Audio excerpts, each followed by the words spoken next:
নমস্কার, আমি আবারও চলে এসেছি একটা রেসিপির সঙ্গে। আজ করব ডিম বিরিয়ানি। ডিম বিরিয়ানি করার জন্য আমি এখানে আলু আর ডিমটা সিদ্ধ করতে বসিয়ে দিয়েছি।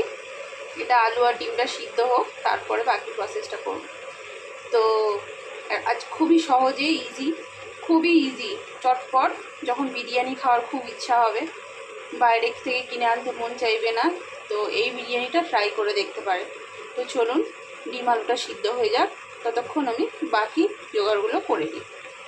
আর বলা হয়নি, আমি আলু আর ডিম সিদ্ধ বসিয়েছি, তার মধ্যে নুন আর একটু হলুদ দিয়ে দিয়েছি। তো চলুন, ডিম আলুটা সিদ্ধ করে নিয়ে আসছি। ডিম আলু সিদ্ধ হয়ে গিয়েছে, আমি ডিমগুলো ছাড়িয়ে নিয়েছি আর আলুগুলো জল থেকে ছেঁকে নিয়েছি। আর এখানে পেঁয়াজ টমেটো কেটে নিয়েছি, আর এখানে আছে লেবু, আর এখানে আমি ভাতটা হতে বসিয়ে দিয়েছি। বহুবার আমি ভাত করা দেখিয়েছি, তাই আর ভাত করা দিয়ে দেখালাম না। তো চলুন, ভাতটা করে নিয়ে আসছি।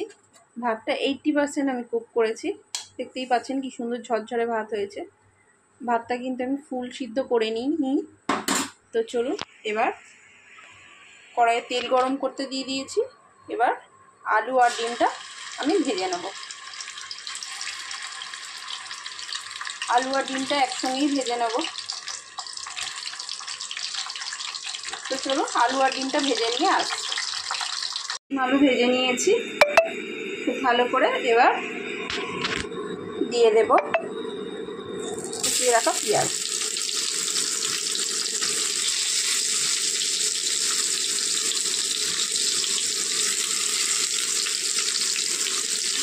পেঁয়াজটা খুব ভালো করে ভেজে নেব। তো চলো, পেঁয়াজটা খুব ভালো করে ভেজে নিয়ে আসছি।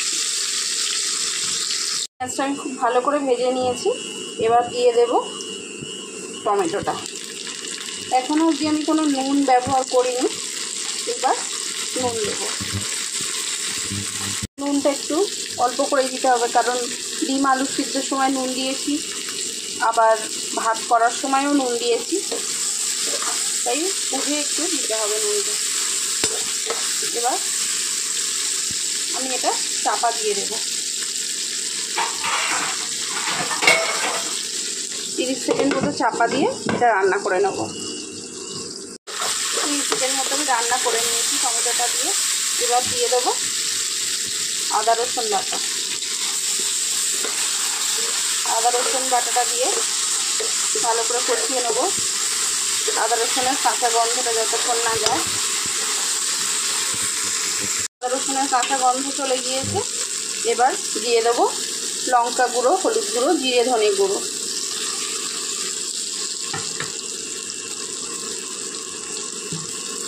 সাথে দিয়ে দেবো সামান্য জল।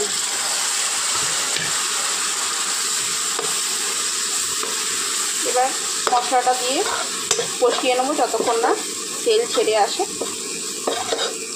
তো চলুন, তেল ছেড়ে গেলে আসছি। মশলা থেকে তেল ছেড়ে গিয়েছে। এবার দিয়ে দেবো সামান্য জল।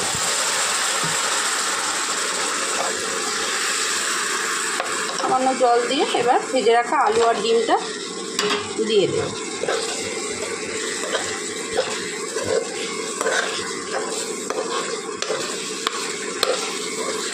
আবারও একটু কষিয়ে নেব আলু আর ডিম দিয়ে।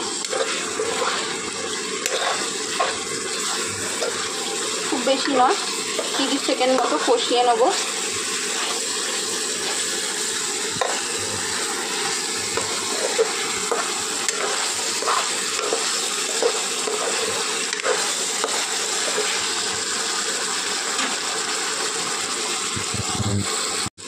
ভালো করে কষিয়ে নিয়েছি। আবারও এই মশলা থেকে তেল ছেড়ে গিয়েছে। এবার আরেকটু অল্প জল দিয়ে দেবো। খুব অল্প জল দিয়ে দিয়েছি।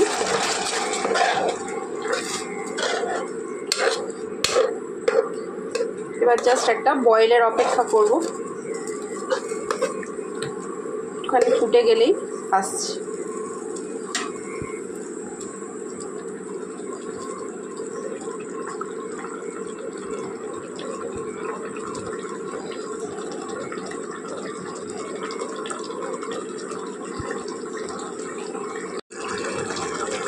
আমি 1 মিনিট মতো ফুটিয়ে নিয়েছি। এবার অফ করে দেবো। এবার আস্তে আস্তে লেয়ারিংগুলো করে নেব। তো চলুন লেয়ারিংয়ে এবার খুবই সহজ, কিছুই করতে হবে না। দিয়ে দেব বিরিয়ানি মশলাটা।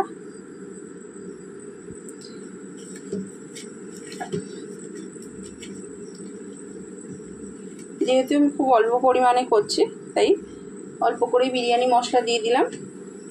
এবার দিয়ে দেব লেবুর রস। বিরিয়ানিতে টকটা খুবই ভালো লাগে তাই আমি লেবুর রসটা দিয়ে দিলাম।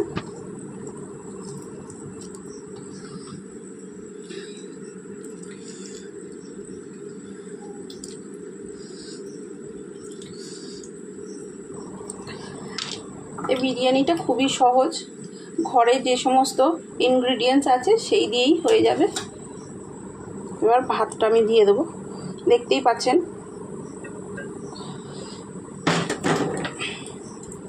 কত ঝরঝরে হয়েছে ভাতটা।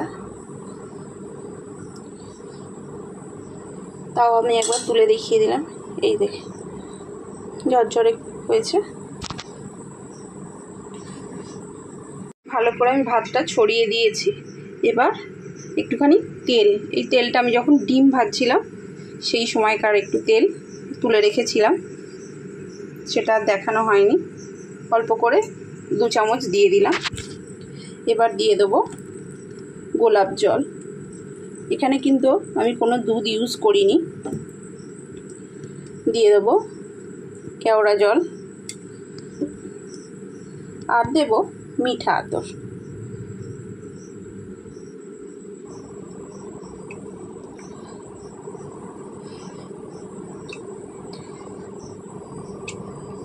দেখতেই পেলেন কত সহজে আমি বিরিয়ানিটা করে নিলাম। এবার একটুখানি ঘি দিয়ে দেবো। চামচটা আমি এর মধ্যেই রেখে দেবো, কারণ ঘিটা গলছে না। যখন স্টিমটা উপরে উঠে আসবে ঘিটা গলে যাবে, চামচটাও থেকে ঘিটা গলে যাবে। তো রেডি আমার। এবার জাস্ট 30 মিনিট আমি স্টিমে বসিয়ে দেবো, একদম লো টেম্পারেচারে আমি স্টিমে বসিয়ে দেবো। তো চলুন 30 মিনিট পর দেখা হচ্ছে। বলা হয়নি, আমি যেহেতু ননস্টিকের কড়াইতে করছি তাই লিডটার মধ্যে ফুটো ছিল, আমি এটা একটা লবঙ্গ দিয়ে ঢাকা দিয়ে দিয়েছি। তো চলুন আসছি 30 মিনিট পর। রেডি আমার এগ বিরিয়ানি। তো চলুন দেখা যাক কত সুন্দর হয়েছে।